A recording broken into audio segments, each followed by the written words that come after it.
నెల్లూరు జిల్లా ఆత్మకూరులో అధికార పార్టీ నేతల అండదండలతో భూ కబ్జాదారులు పేటరేగిపోతున్నారు. మున్సిపాలిటీ పరిధిలోని 3 ఎకరాల ప్రభుత్వ స్థలాన్ని వైసీపీ ఎమ్మెల్యే మేకపాటి అనుచరులు కబ్జా చేశారు.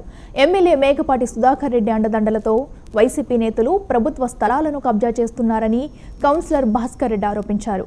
కబ్జాకు గురవుతున్న విలువైన ప్రభుత్వ భూములను కాపాడాలని స్థానికులు కోరారు.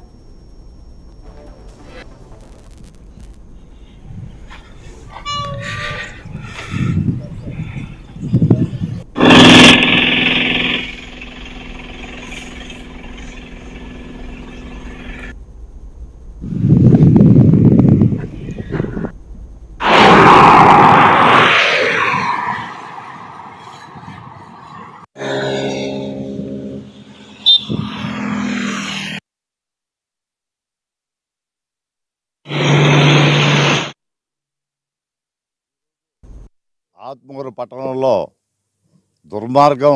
దుర్మార్గులు ఎక్కువైనారు.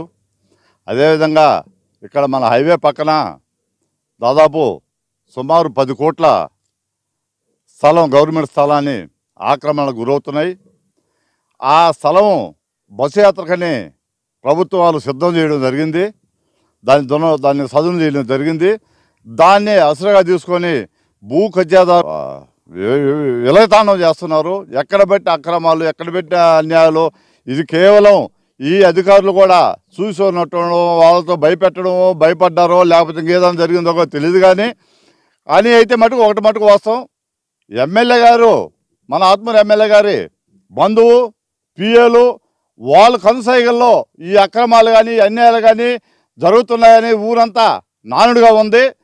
ఆయన సుధాకర్ రెడ్డి గారు వాళ్ళ దగ్గర బంధువు. ఆయన కనుసకల్లో ముఖ్యంగా ఆయనే దీని అందరికీ ఆజ్యం పోస్తున్నాడు. ఆయనకు నేను మీరు దోచుకోండి, దున్నుకోండి, దాచిపెట్టుకోండి, నాకు రుణం తీయండి అనే విధంగా ఆయన ఉండడం చాలా దుర్మార్గం. ఎమ్మెల్యే గారు ఆయన దీని మీద చర్యలు తీసుకుని ఏం జరుగుతుంది ఈ ఊరు ఎక్కడికి పోతుంది, ఈ ఊరిని ఏం చేస్తున్నారు కూడా ఆలోచించకుండా నిమ్మక నీరెత్తినట్టు, పట్టి పట్టినట్టు, తెలియనట్టు గమ్ముకోవడం దుర్మార్గం. కాబట్టి ఈ అక్రమాలలో ఆపేదానికి మేము సాయశక్తిలో కృషి చేస్తాం. అవసరమైతే పోరాటాలు చేస్తాం, ధర్నాలయం చేస్తాం. దేనికైనా కూడా సిద్ధమని కూడా తెలియజేస్తున్నాం. ఈరోజు ఆత్మకూరు పట్టణంలో